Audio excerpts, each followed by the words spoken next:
Hello everyone, welcome back Agritech classes. Myself Kapil Dev. मैं आज आपको पढ़ा रहा हूँ यूनिट थर्ड। सेकेंड यूनिट हमने soil water conservation and watershed hydrology की समाप्त कर दी है। आज हमारी यूनिट थर्ड स्टार्ट होती है। यूनिट थर्ड का हमने फर्स्ट पॉइंट लिया है, मतलब फर्स्ट टॉपिक लिया है, जिसको आज शॉर्ट वीडियो में हम डिस्क्राइब करेंगे। उसके बाद वन शॉर्ट में हम इस यूनिट को भी हिंट कर देंगे, ठीक है। सब फर्स्ट हमने टॉपिक लिया है हमारा सॉइल इरोजन, मतलब हमारा सॉइल इरोज कैसे होती है, सॉइल का इरोजन कैसे होता है, सॉइल का इरोजन कैसे होता है। अगर 2 नंबर में एकेडयू में क्वेश्चन या डेफिनेशन पूछता है तो उसमें क्या लिखेंगे हम, या एक 3 फेज फिनोमिना है, मतलब जो हमारी सॉइल इरोजन है 3 फेज फिनोमिना है। 3 फेज फिनोमिना मतलब जैसे कि हमारा ये हो गई सॉइल इरोजन, ठीक है। सबसे पहले जहां पर हमारा वाटर विंड या रेन का एक्शन होता है, यहाँ पर एक्शन, मान लीजिए यहाँ पर वाटर हमने डाला, ठीक। वाटर की वजह से हमारा क्या हुआ, डी अटैचमेंट, यहाँ पर हुआ इसका डी अटैचमेंट हुआ, ठीक। डी अटैचमेंट के बाद कुछ यहाँ से मिलकर यहाँ तक, किसकी वजह से, विंड की वजह से, ये क्या हो गया हमारा ट्रांसपोर्टेशन, ये हमारा हो गया ट्रांसपोर्टेशन, ठीक।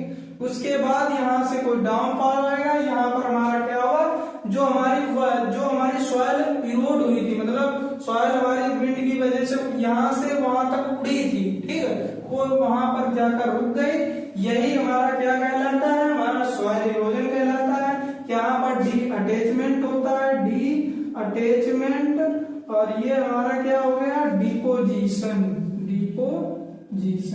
ये 3 फेज फिनोमिना, मतलब यहाँ पर कोई वाटर या विंड की वजह से हमारी जो डी अटैचमेंट हुआ, उसके बाद जो हमारी सॉइल है उसका जो जैसे वन प्लेस यहाँ से यहाँ तक हमारी मिट्टी उड़कर गई, जो बीच में कोई मैक्सिमम पॉइंट तक, वो क्या हो गया, ट्रांसपोर्टेशन। उसके बाद हमारा तुरंत नीचे आ गई, वही क्या हो गया, डिपोजिशन। ये हमारा 3 फेज फिनोमिना है। डिफिनीशन आराम से लर्न करनी है, यानी 3 फेज फिनोमिना है। फर्स्ट है डिपोजिशन, दूसरा है ट्रांसपोर्टेशन, थर्ड क्या है बताइए, हमने 2 बताया, डी अटैचमेंट, ट्रांसपोर्टेशन और हमारा डिपोजिशन। ये हमारा सॉइल इरोजन के लिए है 3 फेज फिनोमिना। और जो detachment and transportation of soil particle, मतलब जो हमारे डी अटैचमेंट और ट्रांसपोर्टेशन के सॉइल के जो पार्टिकल हैं, एक प्लेस से, ये लिखा one place to another place, एक प्लेस से दूसरे स्थान पर जाना है, किसके कारण, एक्शन ऑफ रेन, मतलब एक प्लेस से दूसरे प्लेस पर जाना किसके कारण, हमारे रेन के कारण, विंड के कारण और वाटर के कारण, उसमें कोई मोशन होना, ठीक है। वही हमारा क्या कहलाता है, सॉइल इरोजन कहलाता है। और सॉइल इरोजन के काजेज क्या है, हमारे काजेज हैं सॉइल इरोजन के काजेज में हो गया नेचुरल प्रोटेक्टिव कवर, मतलब जो अभी हमने वर्तमान करंट टाइम में देखा है नेचुरल प्रोटेक्टिव कवर, जैसे मान लीजिए ग्रीन ग्रास ऊपर होती है लैंड पर, वो भी एक काजेज है हमारा, किसका, सॉइल इरोजन का।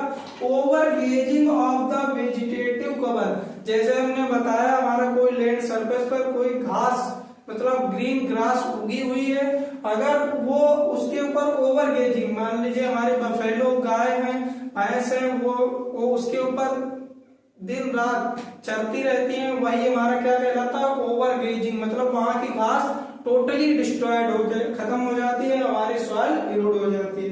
और फॉरेस्ट फायर, और जंगलों में आग लगना, ये भी हमारा सॉइल इरोजन के कारण है।